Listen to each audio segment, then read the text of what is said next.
Commercial tenants. Should we have a high street brand or a one-man band?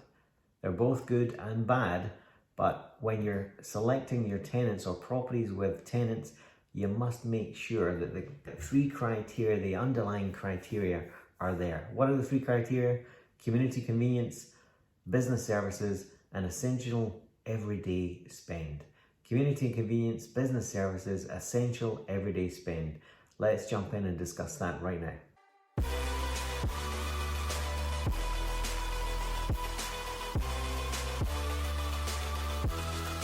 What else should we focus on?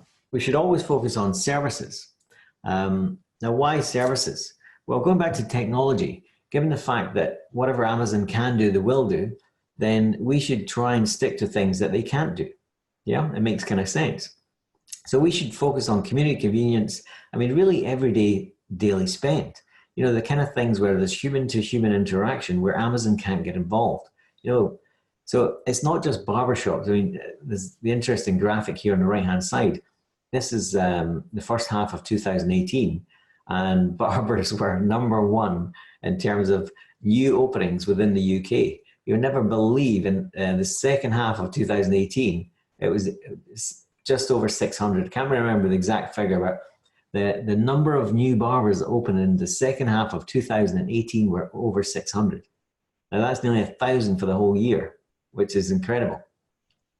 So it just shows you, coincidentally, what's really happening is, you know, guys are just going to the barbers instead of the hairdressers. You know, it's been very much a niche market, a very bespoke market. But it just shows you the rise of that. Despite the doom and gloom in the high street, this year or last year, 2018, about near enough 1,000 barbers, new barbers, have come onto the high street, which is great. Now, what we want to stay away from at the same time is luxury spend. You know, traditional retail, discretionary spend always is the first to crash in a correction. Like, what's the first thing to go that you know about in the last correction? You know, house building. So this isn't high street, but just to give you a correlation, house building stops. Anything providing services to the house building stops. Liquidity dries up, credit dries up. So any luxury spend, luxury goods, and even worse, luxury retail items is probably the worst sector to be in. And it's not really a sector we want to be in, given the fact that we want to try and Amazon-proof our portfolio as much as we can. So in terms of high street brands, you know, I have a number of high street brands, and they're awesome tenants. I mean, they're fantastic. The great thing about the high street brands, to be honest, are the hassle-free factor. I mean, commercial property is really hassle-free, but high street brands are kind of a different level of hassle-free. They're not the easiest to get in, but the great things about them is the strength of covenant. Now, what that really means, if I'll give you for example, one property I have was quite expensive. It was only 1,700 square feet, and it cost £250,000. And as soon as I put in, it wasn't a high street brand as such, a known brand, but it was a national company. So 400 units, that kind of thing. So a national company went in on a 40k rent, and that is now worth 570, 525 to 570, depending on the yield on the day. So 250 to 525 to 570. That's a massive change, and that compression is because of the strength of the covenant, the length of the lease, and the terms of the lease. The other great thing they do, high street brands, are the amount of capex they spend. I've got one property that costs 1.25 million, and the four tenants collectively, you know, it costs 1.25 million. The four tenants collectively spent 2.3, which is absolutely nuts. So that's what's great about them. They bring secure long-term income, which is great. They also bring a bit of prestige. But another thing is what they do bring is safety, de-gearing, you know, risk aversion. And how do they do that? Well, they do that because you've got such a massive jump in value, and as long as you don't gear too strongly, then you're very lowly geared. Like that property I said that was 250k, it cost 250k in 2011. The day I rented it in 2013, you know, we had a doubling, which even if I had 100% debt on that, I'm at 50% gearing because of that jump. That one I didn't have any debt on, but it just shows you that the power of this is not the increased equity, it's the reduced risk dealing with high street brands. Yeah.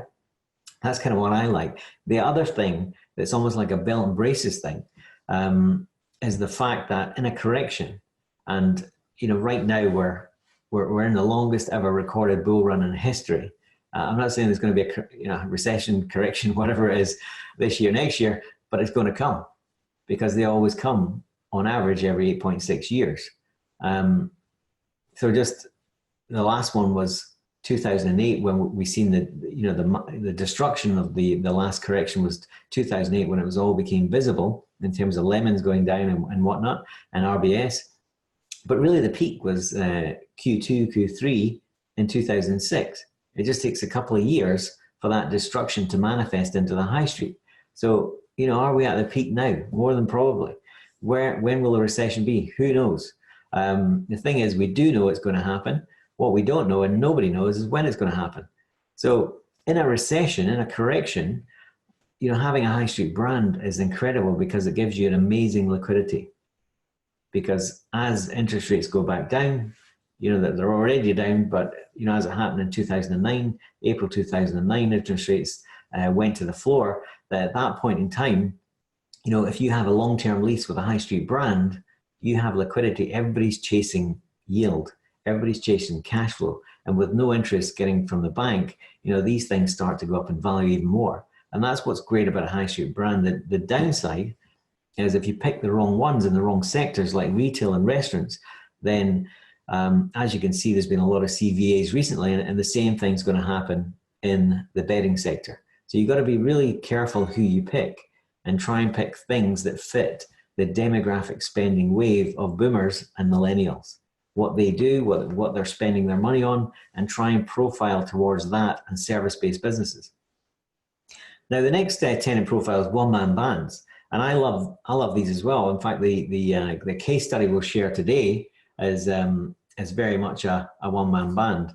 So the great thing about solopreneurs is sometimes they actually take the lease personally direct, and even if they don't, and they put a company on the lease, they will secure it by a personal guarantee. Now, if they are doing a PG or doing a lease direct, you always want to check to make sure, or hopefully they are a house owner. They don't have to be, but it gives you a kind of belt and braces kind of situation if they are homeowners. And this can be done really, really easy on the land registry for £3. And it gives you that comfort that if they ever go through a bad trading period, then they're not just going to jump ship at a moment's notice. They're going to stick in there and they're going to work it through. So that is really, really good. Also, the cash business. I love solopreneurs that have cash businesses, and the reason is, it's as it says there are no creditors or debtors. Cash comes in the door. They pay the suppliers on delivery. They pay their staff at the end of the week. So the only thing they have left is the rent, rates, and electric. So it's a pretty good business as long as they're in a good sector. So I like both. I like high street brands. I like one-man bands. Obviously, we'd all prefer a high street brand, hardest to deal with.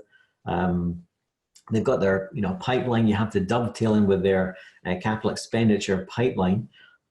It can be done.